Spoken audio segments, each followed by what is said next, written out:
Hello दोस्तों, success यात्रा academy में आपका बहुत बहुत स्वागत है। जैसा कि आपको पता ही है कि हम यूपीएसआई के प्रीवियस ईयर के क्वेश्चन को सॉल्व करा रहे हैं और वही श्रृंखला लगातार जारी है। आप जो है इसको देखें, शेयर करें, कमेंट करें और सब्सक्राइब भी करें।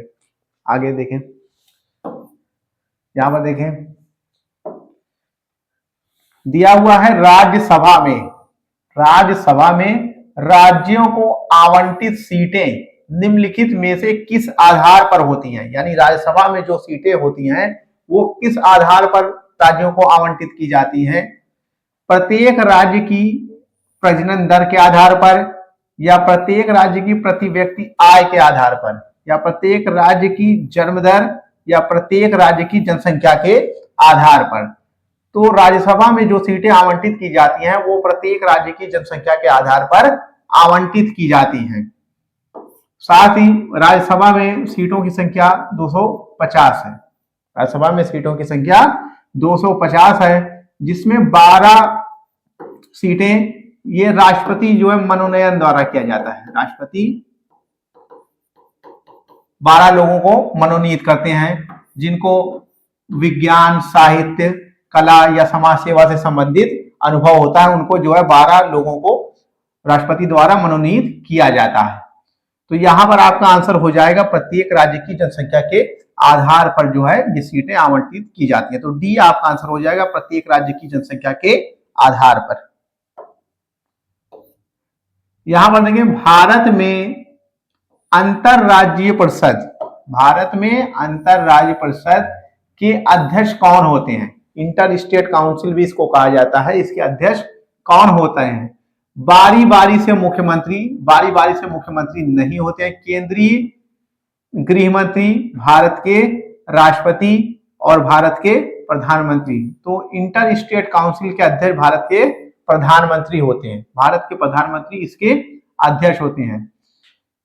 इसका गठन संविधान के अनुच्छेद 263 के तहत इसको किया जाता है। इसका गठन, इसके अध्यक्ष भारत के प्रधानमंत्री होते हैं तथा सदस्यों के रूप में राज्यों के मुख्यमंत्री भी होते हैं। राज्यों के मुख्यमंत्री एवं केंद्र शासित प्रदेशों के प्रशासक भी इसके सदस्य होते हैं। केंद्र शासित प्रदेशों के प्रशासक भी इसके सदस्य होते हैं। तो आपका आंसर हो जाएगा भारत के प्रधानमंत्री इंटर स्टेट काउंसिल के सदस्य होते हैं या भारत अंतरराज्यीय परिषद के सदस्य होते हैं। तो डी आपका आंसर हो जाएगा।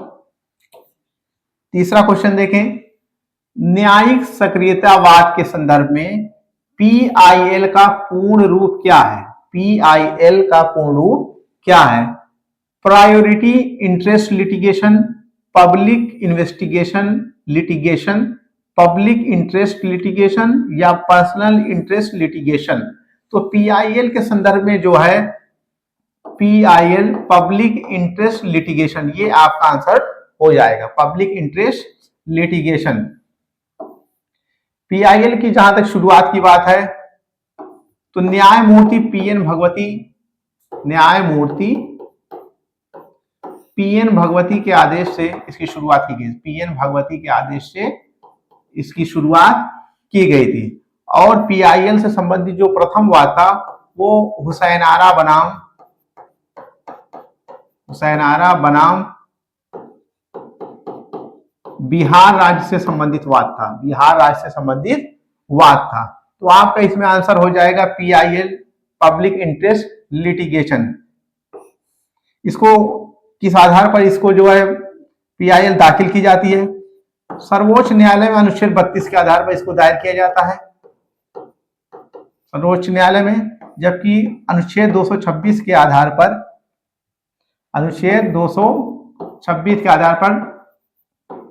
उच्च न्यायालय में इसको दायर किया जाता है।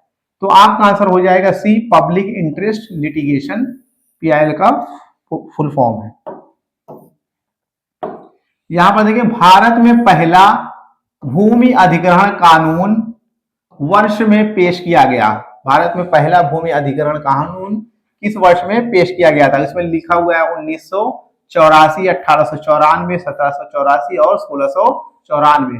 तो 1894 में पहला भूमि अधिग्रहण कानून लाया गया था। ये ब्रिटिश शासन के अधीन लाया गया था, ब्रिटिश शासन के अधीन इसको लाया गया था। लेकिन वर्तमान संदर्भ में जहां तक बात है तो 2013 में इससे संबंधित एक कानून लाया गया था। तो आपका आंसर हो जाएगा सी, सॉरी बी आपका 1894, ये आपका आंसर हो जाएगा।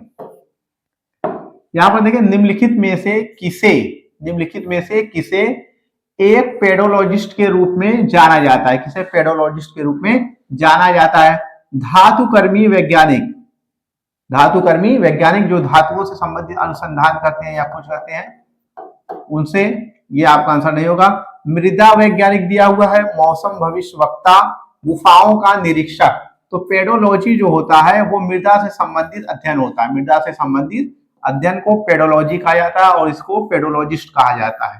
तो आपका आंसर हो जाएगा बी, मृदा वैज्ञानिक। जब मृदा वैज्ञानिक आपका बी आंसर हो जाएगा। यहां पर देखिए आयकर की गणना आधार पर की जाती है, आयकर की जो गणना की जाती है वो किस आधार पर की जाती है? वार्षिक आधार पर या मासिक या महीने के आधार पर, त्रैमासिक 3 महीने के आधार पर या साप्ताहिक आधार पर? तो वार्षिक आधार पर इसकी गणना की जाती है, आयकर की गणना वार्षिक आधार पर की जाती है।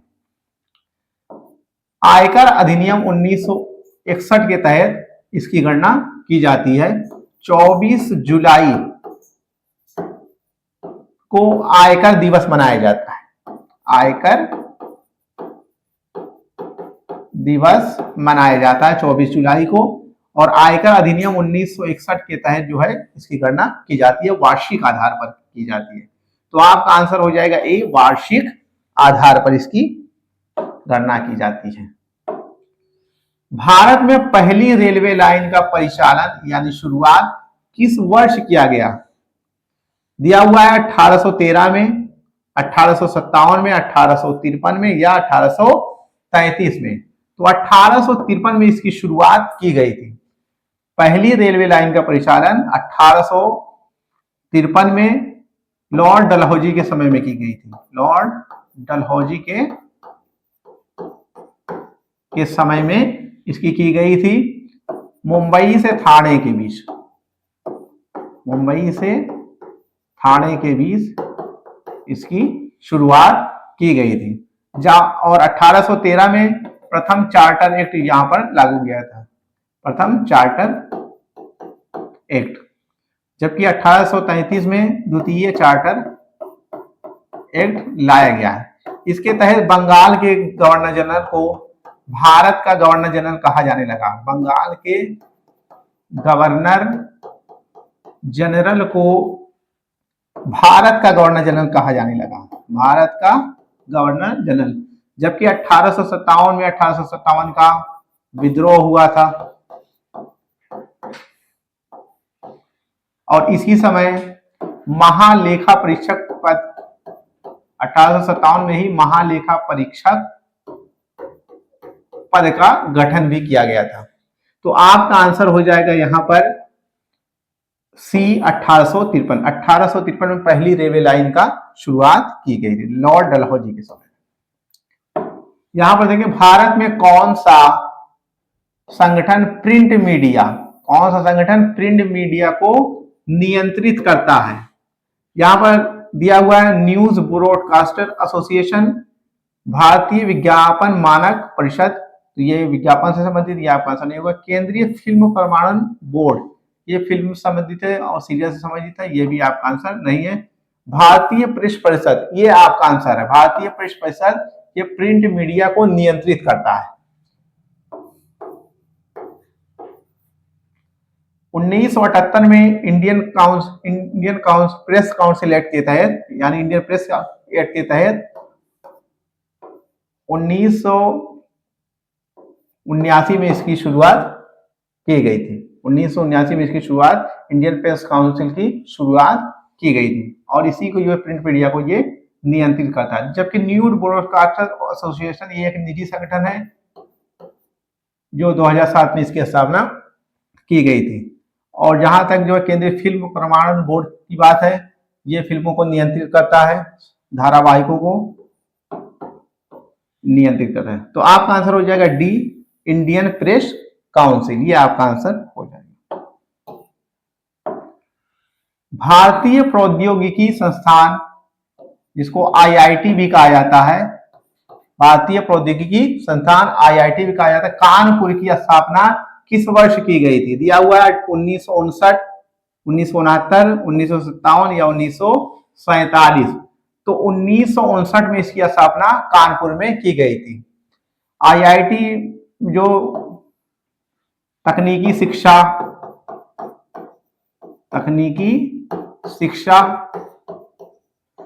एवं अनुसंधान का एक विशेष केंद्र है और इसकी स्थापना 1959 में की गई थी। तो ये आपका आंसर हो जाएगा। देखें 10वां क्वेश्चन देखें, यहां पर लिखा हुआ है भारतीय संविधान की कौन सी अनुसूची राज्यसभा में सीटों के आवंटन से संबंधित है? कौन सी अनुसूची राज्यसभा में सीटों के आवंटन से संबंधित है? इसमें दिया हुआ है 11वीं अनुसूची, 4थी अनुसूची, 2री और 7वीं अनुसूची। तो जो 11वीं अनुसूची है ये पंचायतों से संबंधित है, पंचायतों के गठन से संबंधित है। जबकि 2री अनुसूची ये राष्ट्रपति, राज्यपालों इत्यादि के वेतन और भत्ते से संबंधित है, वेतन और भत्तों से संबंधित है। जबकि 7वीं अनुसूची इसमें समवर्ती सूची,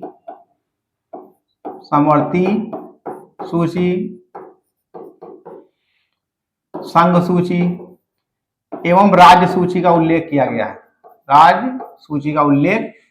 है, जबकि 4थी अनुसूची जो दी गई है ये राज्यसभा में सीटों के आवंटन से संबंधित है,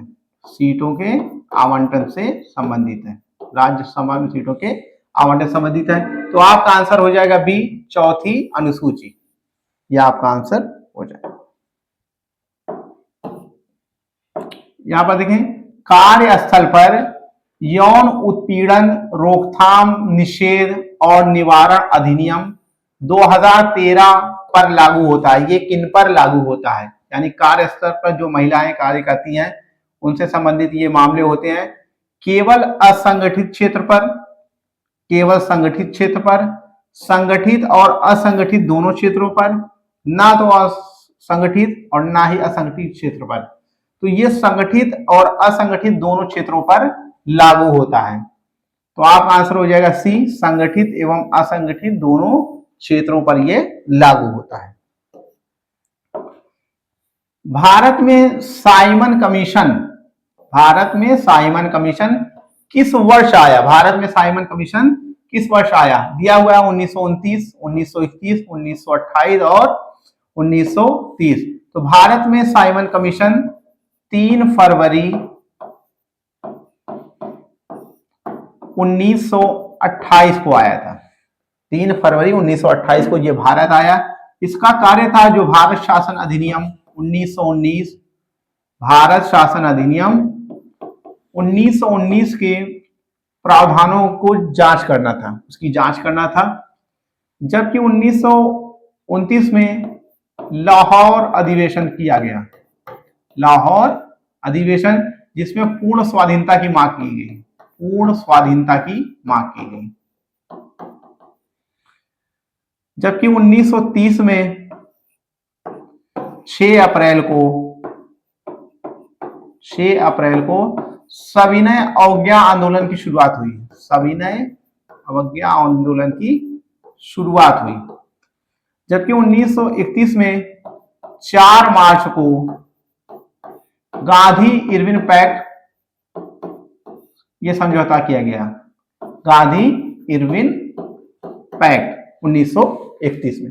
तो आपका आंसर हो जाएगा साइमन कमीशन, ये 1928, 3 फरवरी 1928 को भारत आया। गैर परिवहन वाहनों के पंजीकरण की वैधता है। जो गैर परिवहन वाहन है उनकी पंजीकरण की वैधता क्या है? 5 वर्ष, 15 वर्ष, 10 वर्ष या 20 वर्ष।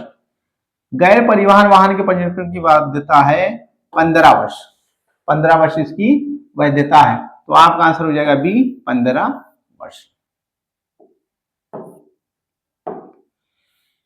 सादिया और धुबरी के बीच राष्ट्रीय अंतर्देशीय जलमार्ग किस नदी पर स्थित है? सादिया और धुबरी के बीच राष्ट्रीय अंतर्देशीय जलमार्ग, जिसे जलमार्ग संख्या 2 भी कहा जाता है, जलमार्ग संख्या 2 भी कहा जाता है, ये 891 किलोमीटर लंबा है। ब्रह्मपुत्र नदी पर इसको बनाया गया है। सादिया और धुबरी के बीच राष्ट्रीय अंतर्देशीय जलमार्ग, जिसे जलमार्ग संख्या 2 भी कहा जाता है, ब्रह्मपुत्र नदी पर बनाया गया। तो आपका आंसर हो जाएगा सी, ब्रह्मपुत्र नदी पर अवस्थित। मानवाधिकार दिवस प्रत्येक वर्ष को मनाया जाता है, किस दिन को मनाया जाता है? मानवाधिकार दिवस 23 जून, 7 अप्रैल, 22 मार्च और 10 दिसंबर। 23 जून को ओलंपिक दिवस मनाया जाता है, विश्व ओलंपिक दिवस मनाया जाता है, जबकि 7 अप्रैल को स्वास्थ्य दिवस मनाया जाता है, स्वास्थ्य दिवस मनाया जाता है। और 22 मार्च को जल दिवस मनाया जाता है, 22 मार्च को जल दिवस मनाया जाता है, जबकि 10 दिसंबर को मानवाधिकार दिवस मनाया जाता है, मानवाधिकार दिवस या ह्यूमन राइट्स डे जिसको कहते हैं, ह्यूमन राइट्स डे। इसी दिन universal declaration of human rights को लागू किया गया था संयुक्त राष्ट्र द्वारा। तो 10 दिसंबर आपका आंसर हो जाएगा, मानवाधिकार दिवस। निम्नलिखित में से भारत में प्रत्यक्ष विदेशी निवेश, इसको एफडीआई भी कहा जाता है, फॉरेन डायरेक्ट इन्वेस्टमेंट्स, एफडीआई को कौन नियंत्रित करता है? इसको कौन रेगुलेट करता है, कौन नियंत्रित करता है? सहकारी समितियां ये इसका नियंत्रण नहीं करती है। भारतीय reserve bank, Indian overseas bank या भारतीय स्टेट बैंक, भारतीय स्टेट बैंक भी नहीं, ओवरसीज बैंक भी नहीं, भारतीय रिजर्व बैंक इसका रेगुलेशन करता है। एफडीआई के निवेश की सीमा को जो है ये रेगुलेट करता है। भारतीय रिजर्व बैंक को 1 अप्रैल 1935 में इसकी स्थापना की गई, 1935 में इसकी स्थापना की गई। आरबीआई एक्ट के तहत इसकी स्थापना की गई थी। आरबीआई एक जो है बैंकर के रूप में काम करता है, यानी बैंकों के बैंक के रूप में भी कार्य करता है। इसका कार्य जो है मुद्रा की छपाई, एफडीआई को कंट्रोल करना और मॉनेटरी पॉलिसी बनाना और इत्यादि कार्य है।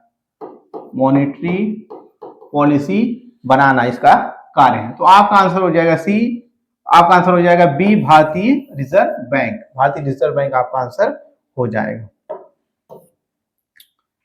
यहां पर देखें, क्षेत्रीय परिषद जिसे रीजनल काउंसिल भी कहा जाता है, सर्वमान्य अध्यक्ष कौन होते हैं? रीजनल काउंसिल के सर्वमान्य अध्यक्ष कौन होते हैं? यहां पर दिया हुआ है केंद्रीय गृह मंत्री, भारत के राष्ट्रपति, राज्य के राज्यपाल, भारत के प्रधानमंत्री। तो इसके जो अध्यक्ष होते हैं रीजनल काउंसिल के, ये गृह मंत्री इसके अध्यक्ष होते हैं। रीजनल काउंसिल के जो अध्यक्ष होते हैं वो गृह मंत्री होते हैं। रीजनल काउंसिल का गठन राज्य पुनर्गठन अधिनियम 1956 के तहत किया गया है। राज्य पुनर्गठन अधिनियम 1956 के तहत इसका किया गया है। तो आपका आंसर हो जाएगा ए, केंद्रीय गृह मंत्री, यह आपका आंसर हो जाएगा। यहां पर दिया हुआ है XLS विस्तारित नाम क्या है? यानी इस फाइल का विस्तारित नाम क्या है? वेब पेजेस यहां पर दिया हुआ है, माइक्रोसॉफ्ट एक्सेल, टोपन ऑफिस डॉक्यूमेंट, टैक्स फाइल्स।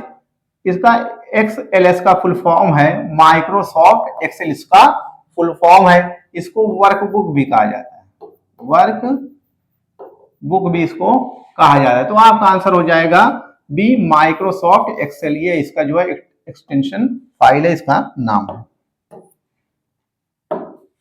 निम्नलिखित में से कौन सा नृत्य उत्तर प्रदेश की शास्त्रीय नृत्य शैली है। इसमें कौन सा नृत्य? उत्तर प्रदेश की शास्त्रीय नृत्य शैली है। यहां पर दिया हुआ है भरतनाट्यम, ओडिसी, कथक और कुचिपुड़ी। तो कथक जो है यूपी का जो है नृत्य शैली है, कथक यूपी की नृत्य शैली है। जबकि बिरहा यूपी का ही है, ये गायन शैली है, बिरहा यूपी की गायन शैली है। जबकि भरतनाट्यम ये तमिलनाडु का शास्त्रीय नृत्य है, तमिलनाडु। ओडिसी उड़ीसा का है। जबकि कुचिपुड़ी ये आंध्र प्रदेश का,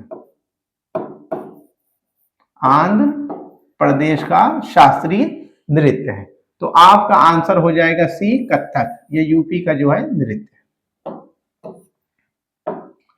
निम्नलिखित में से कौन से सूक्ष्म जीव के कारण प्लेग होता है? कौन से सूक्ष्म जीव के कारण प्लेग होता है? प्लेग नामक महामारी होती है, बीमारी होती है। यहां पर दिया हुआ है जीवाणु, प्रोटोजोआ, कवक, विषाणु। तो बैक्टीरिया या जीवाणु से ये बीमारी फैलती है। मुख्यतः ये चूहों के माध्यम से फैलती है, चूहों के माध्यम से ये बीमारी फैलती है, प्लेग। जबकि प्रोटोजोआ से मलेरिया और अमीबा पेचिस, अमीबा पेचिस ये हो जाते हैं। जबकि कवक से दांत खाज, खुजली, दांत खाज, खुजली ये सब हो जाते हैं। जबकि विषाणु से अनेक रोग होते हैं। विषाणु से एड्स हो गया, इबोला हो गया, डेंगू हो गया, इत्यादि बीमारियां हो जाती हैं। तो आपका आंसर हो जाएगा ए, जीवाणु, बैक्टीरिया। तो दोस्तों ये श्रृंखला लगातार जारी रहेगी। आप हमसे जुड़ें, कमेंट करें और शेयर भी करें। धन्यवाद।